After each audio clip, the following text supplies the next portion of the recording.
Hello, I'm Cathy Harragian from the Sterling Historical Commission, and we are here today with Aiden Schnare, Eagle Scout from Troop 189. He's completed a project restoring a section of the Chocksett, or Reed Cemetery as it's known, here in Sterling. It's a wonderful project that helped the community and also was an Eagle Scout project for Aiden. So this is Aiden. Thank you so much, Aiden. What inspired you to do this project? Well, you know, my dad and I used to come through here a lot, and we used to like to look around, so I have strangely good memories of the graveyard. But at the same time, you pass by a lot, and you start to notice that, given its age, the graveyard was founded in, I think it was 1735. 1735, I believe, is the date. Don't quote me on that. But given its age, it makes sense that you see a lot of shifting of the stones, especially in such a hilly area. It's not exactly prime real estate for this kind of thing. As a result, I eventually decided, with my grandfather's suggestion, to make it an Eagle project for myself. So Aiden, why don't you tell us a little bit about your project?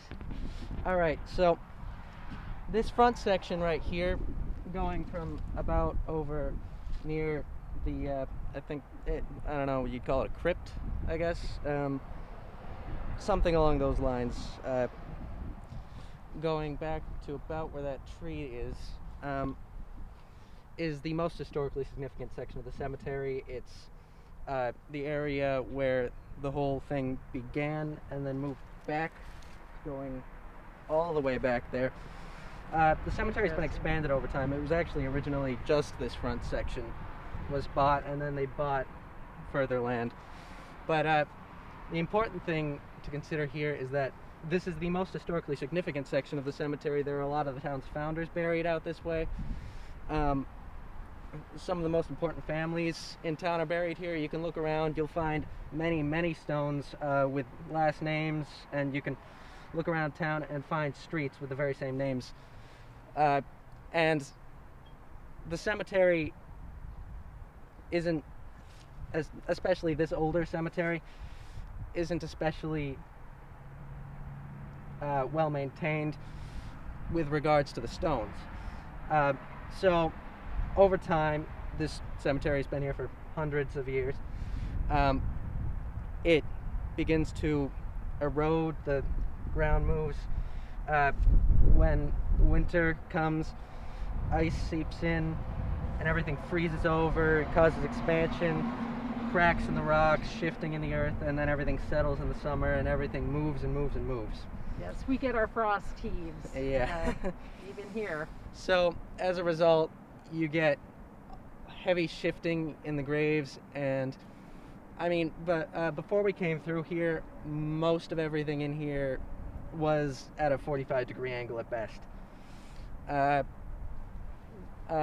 Strangely enough, there are a few of the older stones back there that weren't quite so extreme, but I think that's because it was on a more level area.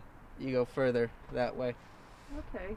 And how many headstones did you work on in the project? Well, we didn't actually just work on headstones. We worked on just about any marker in here. You see, kind of an old tradition that isn't practiced anymore is they would actually have a footstone that marked the other end of the body. And so there are a lot of those that we also worked on. But in total, we worked on about 120 markers, give or take. Wonderful. And I see here's one right in front of us that you did a lot of work on. Maybe you could explain this process of restoring this marker. So when we first got to this stone, the top here was about out here. The bottom was still where it is. And right behind it, in between the footstone, which has been moved, I'm not sure where it originally was So I'm not sure exactly in what direction the body goes because it can vary. They weren't incredibly consistent in the 17 and 1800s with the way they buried bodies. But there was a small tree that was about this tall. The root system went down about 3 feet, maybe more. Actually, I know it was more because it went past the base of this stone, which is about 3 feet down. You lift this thing up, it's about 8 feet. No lights. No. Yeah, it took 4 people to drag it out of the hole when we were finally able to chop the tree out, which was most difficult because we were working around the stones and we had to use an axe. Yeah. Saw wouldn't do it. It was just the roots were about that big around. Well, that was important to remove that. Yeah. So 4 grown people had to drag this thing out, tip it over, and we had it laying here while we were digging the area out a little bit more so that we could get it upright. So what it comes down to is with most of these stones, you dig out, you sort of cut out this plug of the sod on top, you remove that. Yeah, you can see that, Yep. that you did. And then you remove all the excess dirt that's in the way, that's actually pinning the stone where you don't want it. Yep. Then you shift it, you put the dirt back in. If there's any, also, first of all, this is New England, so you're gonna have a lot of rocks in the dirt, but second of all, when these graves were put here, it was common practice to cover the body with stones to prevent animals from digging it up, because of course we didn't have the kind of the safety caskets, what is it they're called, that actually protect the bodies, the metal ones that are locked up. It was just a wooden box, or more likely it was just a burial shroud.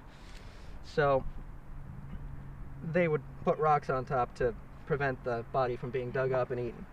Good use of New England rocks, yes. What it comes down to is there are a lot of rocks that you have to remove, and those are actually used to help pin the rock in place as well at the base. Right. So, and then, yeah, so you did all of that, and then you got the soil, some soil. Yep. The DPW supplied materials and helped you with the project. Yes, they were very kind, and they supplied us with a bucket. I believe it's 3 cubic yards is what a bucket consists of in that sense, of sand, a bucket of gravel, and a bucket of soil. Wonderful. And here we are. So this is the headstone that's been repaired. It's of George Bird, son of William Bird. We have a Bird Street in Sterling, obviously, that it was named after. And so why don't you read the epitaph on that, Aiden? So I'm rather fond of this epitaph. It says, "Companions, stop as you pass by. As you are now, so once was I. As I am now, so you must be. Prepare for death and follow me." I don't know why. It just stuck with me. I quite like it. Yeah. It's got a nice sound to it. There's lovely decoration and carving on this stone, and it's just one example of the many wonderful pieces that are being preserved here with this project. So, yes, go on. If I may, I'd just like to point out the very distinct nature of stones from one time period to the next. So you can really tell that this is from the 1800s. This is a nicer stone from the 1800s. I have to say, it's thicker, it's made of a more solid kind of rock. But, oh, and the sheer size of it is something to be spoken of. But the very distinct designs, the flowers, the urns, and the willow tree, very much something of the very late 1700s, early 1800s. If you move throughout the cemetery, you'll notice that the flowers, the urns, the willow trees, very, very common motif for that time period. But you'll also see the late Puritan type, the very cartoony sort of skull and the wings. Yes. It's a very Puritan design. You'll also see plenty of those throughout here. Okay, well, let's move to another section and we can look at some other parts of your project. Yeah, here we are at another headstone in the cemetery. Let's hear what you have to say about this, Aiden. So we didn't actually work on this one. Surprisingly, despite being one of the older gravestones in the whole cemetery, it's very upright, as well as the footstone down there. But it is of incredible historical significance to the town, given that this is the grave of the very first settler of Sterling, back before it was actually Sterling, when it was still the Chocksett section of Lancaster. Yes. And who is that? So, this is Gamaliel Beeman here. Pretty tall guy. He was about 6 foot.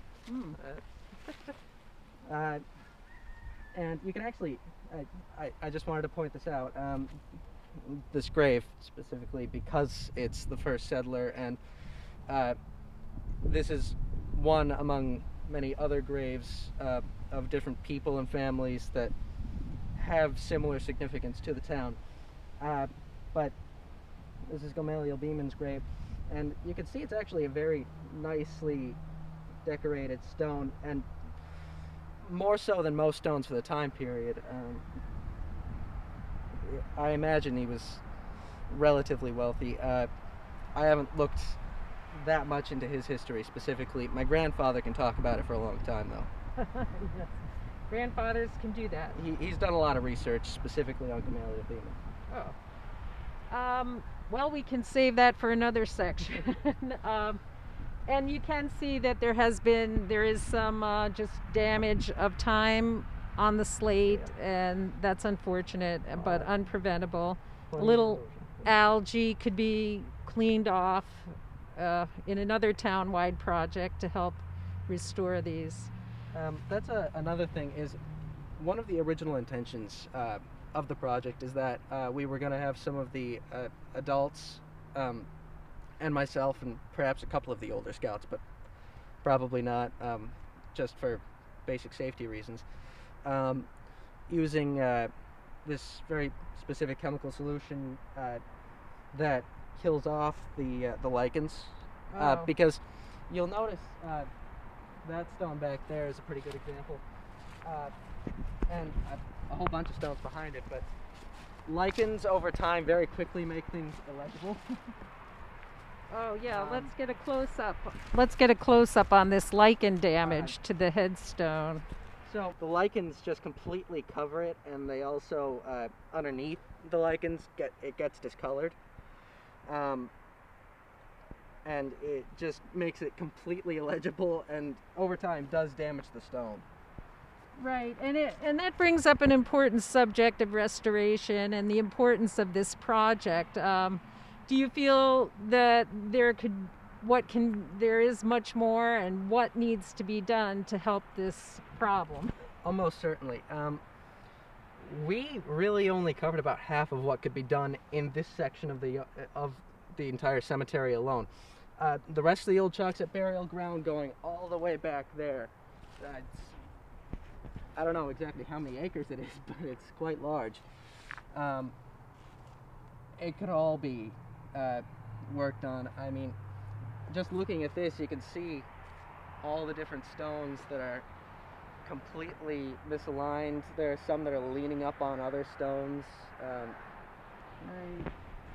And the thing is, the more they shift, the more they break apart, the more danger the monument is put in, and over time they will fall over, they will completely crumble, shatter. People, sometimes get vandals. Right. And over time it just gets worse and worse and worse, and it destroys history. Right, and this is our American history that is so important, not just to Sterling, but to our whole nation. So it's really important to preserve it. There's over, I think, over 1,300 headstones in here, and some are not even identified properly. The stones have fallen down. Yep. Actually, a lot of the stones that have fallen down have been removed and taken to a separate place where they're secure and safe. The DPW has them. This is good because they're in a safe place. The one problem with this is figuring out where they go. Yes. Because we do have a map of this cemetery Right. that we put together. The historical commission gave us a bunch of 8x10 sheets with different sections of the cemetery. We taped it all up to get a complete map, and we marked it out. The thing is, that map is relatively new, and a lot of these stones are not on the map. Yeah, and You can actually, sorry. no, go ahead. That's important. If you come over here, you can see. I'm trying to find a good example. Oh, this seems like it's that one. You can see the outline right here. The I'll get it stones. That's the outline of a grave. You'll notice there's no marker on either end of it. Interesting. So it's one example of many. Yeah. You look this way, you can see that section of the hill is relatively empty. Except for the piles of rocks. Exactly, and those that piles identify where a body was laying. precisely. Yeah, a problem. Another important name in town. I believe this is the footstone of M. Benjamin Houghton.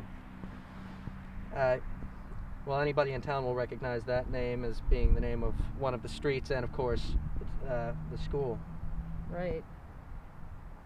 Yeah, there's wonderful old history here of all the people of Sterling, and we really appreciate the work that you did on this project, and the town is extremely grateful to the Scout Troop for having done this, and you particularly. It's so important to our remembering our history and not forgetting all the many people and what they all did, and how that they are memorialized here. So, well, it never would have gotten done without the rest of my troop. oh, yes. A big portion of the troop, small as it is. And what troop number is that? That would be 189, Troop 189. 189 Sterling. So a big portion of my troop, and actually a few boys from Troop 1 Sterling were so kind as to give their time to this project, and without them this wouldn't have gotten done in any reasonable amount of time. Just me, my grandfather, my father. No, we would not have gotten that done. We would have not. We wouldn't have gotten as much done in 4 sessions. Yeah, nothing like a little community to help do yes. some heavy lifting. And it seems like hard work, but it's not that much to ask when you look at it on smaller scale, and you just work at small sections every once in a while.